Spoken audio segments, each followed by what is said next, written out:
কাকে দেখে শখ হয়ে গেছিল, কি করেছে সকালবেলা, কে এসেছিল, কোথায় গেছিলাম, সব কিছু বলবো।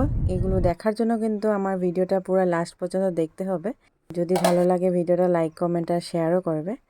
সো ভিডিওটা স্টার্ট করি। হ্যালো এভরিওয়ান, আমি প্রিয়াঙ্কা ফ্রম আসাম। সো সকালবেলা রোজের মতন রায়ানকে কিচেনে এনে ওকে ওর ব্রেকফাস্টটা রেডি করছি। রায়ানের ব্রেকফাস্টে আজকে মুগ ডালের চিলা ছিল।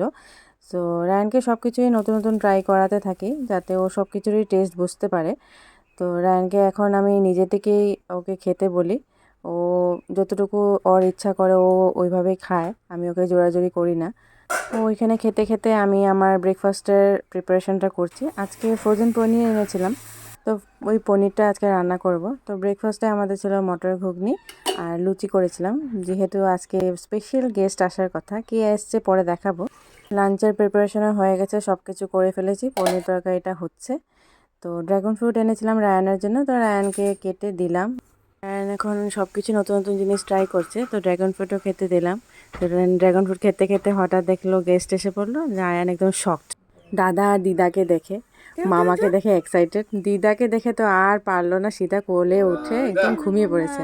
আমার কোলেও আসছে না, একদম কি করেছে দেখো। কতদিন বলে পাইছে বাবা বাবা চন্দ বলাতে আসো আমার কাছে আসো আসো দেখো শক্ত হয়ে আছে।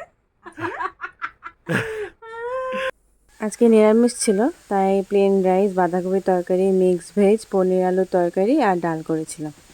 তো আমরা খাওয়া দাওয়া করে বিকেলবেলা বেরিয়ে পড়লাম। তিনসুকিয়া যাচ্ছি, রায়ানের দাদু বাড়ি, আমার ঘরে যাচ্ছি।